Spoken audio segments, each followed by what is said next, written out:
വെളിപ്പാട് പുസ്തകം 4-ാം അധ്യായം 5-ാമത്തെ വാക്യമാണ് ഇന്ന് നമ്മൾ പഠനത്തിന് വിധേയമാക്കുന്നത്. ആ വാക്യം ഞാൻ വായിക്കുന്നു. സിംഹാസനത്തിൽ നിന്നും മിന്നലും നാദവും ഇടിമുഴക്കവും പുറപ്പെടുന്നു. ദൈവത്തിൻ്റെ 7 ആത്മാക്കളായ 7 ദീപങ്ങൾ സിംഹാസനത്തിന് മുമ്പിൽ ജ്വലിച്ചുകൊണ്ടിരിക്കുന്നു. ഈ വാക്യത്തിൽ നമ്മൾ കാണുന്നത് സിംഹാസനത്തിൽ നിന്നും മിന്നലും നാദവും ഇടിമുഴക്കവും പുറപ്പെടുന്നു.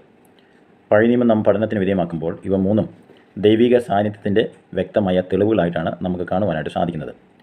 സീനായ് മലയിൽ വെച്ച് ന്യായപ്രമാണം നൽകുവാൻ ദൈവം പ്രത്യക്ഷപ്പെട്ടപ്പോൾ മിന്നലും നാദവും ഇടിമുഴക്കവും എന്നീ അടയാളങ്ങൾ അവിടെ ഉണ്ടായി. പുറപ്പാട് പുസ്തകം 19:16 ഇപ്രകാരം നാം വായിക്കുന്നു. 3-ാം ദിവസം നേരം വെളുത്തപ്പോൾ ഇടിമുഴക്കവും മിന്നലും പർവ്വതത്തിൽ കാർമേഘവും മഹാഗംഭീരമായ കാഹളധ്വനിയും ഉണ്ടായി. പാളയത്തിലുള്ള ജനമൊക്കെയും നടുങ്ങി. ഇയ്യോബിൻ്റെ പുസ്തകം 37:4 അതിൻ്റെ പിന്നാലെ ഒരു മുഴക്കം കേൾക്കുന്നു. അവൻ തൻ്റെ മഹിമാനാദം കൊണ്ട് ഇടിമുഴക്കുന്നു. അവൻ്റെ നാദം കേൾക്കുമ്പോൾ അവയെ തടുക്കുന്നില്ല.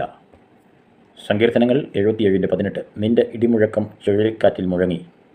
മിന്നലുകൾ ഭൂതലത്തെ പ്രകാശിപ്പിച്ചു. ഭൂമി കുലുങ്ങി നടുങ്ങിപ്പോയി. യെഹെസ്കേൽ പ്രവചനം 1-ാം അധ്യായം 13-ാമത്തെ വാക്യം. ജീവികളുടെ നടുവിൽ കത്തിക്കൊണ്ടിരിക്കുന്ന തീക്കനൽ പോലെയും പന്തങ്ങൾ പോലെയും ഒരു കാഴ്ചയുണ്ടായിരുന്നു. അത് ജീവികളുടെ ഇടയിൽ സഞ്ചരിച്ചു കൊണ്ടിരുന്നു. ആ തീ തേജസ്സുള്ളതായിരുന്നു. തീയിൽ നിന്ന് മിന്നൽ പുറപ്പെട്ടുകൊണ്ടിരുന്നു. വെളിപ്പാട് പുസ്തകം 8-ാം അധ്യായം 5-ാമത്തെ വാക്യം. ദൂതൻ ധൂപകലശം എടുത്ത് യാഗപീഠത്തിലെ കനം നിറച്ച് ഭൂമിയിലേക്ക് എറിഞ്ഞു.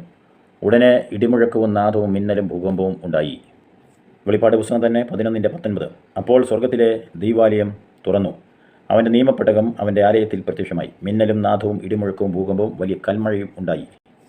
വെളിപ്പാട് പുസ്തകം തന്നെ 16:18 മിന്നലും നാദവും ഇടിമുഴക്കവും വലിയ ഭൂകമ്പവും ഉണ്ടായി. ഭൂമിയിൽ മനുഷ്യർ ഉണ്ടായത് മുതൽ അതുപോലെ അത്ര വലിയൊരു ഭൂകമ്പം ഉണ്ടായിട്ടില്ല. അടുത്തതായി വെളിപ്പാട് പുസ്തകം 4-ാം അധ്യായം 5-ാമത്തെ വാക്യത്തിൽ നമ്മൾ കാണുന്നത് 7 ആത്മാക്കൾ ആയ 7 ദീപങ്ങൾ സിംഹാസനത്തിന് മുമ്പിൽ ജ്വലിച്ചുകൊണ്ടിരിക്കുന്നു. 7 ആത്മാക്കൾ എന്ന പ്രയോഗം വെളിപ്പാട് 1:4, 3:1 ആ ഭാഗങ്ങളിൽ നിന്ന് നമ്മൾ കണ്ടു കഴിഞ്ഞു, പഠിച്ചു കഴിഞ്ഞു.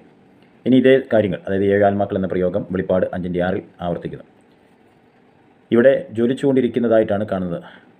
ദൈവാത്മാവിൻ്റെ സമ്പൂർണ്ണതയെ കാണിക്കുന്നു. വെളിപ്പാട് 1:4, യെശയ്യാവ് 11:2 പെന്തക്കോസ്ത് നാളിൽ സ്വർഗത്തിൽ നിന്ന് ഇറങ്ങി വന്ന പരിശുദ്ധാത്മാവ് സഭയും കൊണ്ട് സ്വർഗത്തിൽ ചെന്നു കഴിഞ്ഞു എന്ന് നമുക്ക് വിശ്വസിക്കാം. കൃപാസനം മാറി ന്യായാസനത്തിൽ ദൈവം ഇരിക്കുന്നു.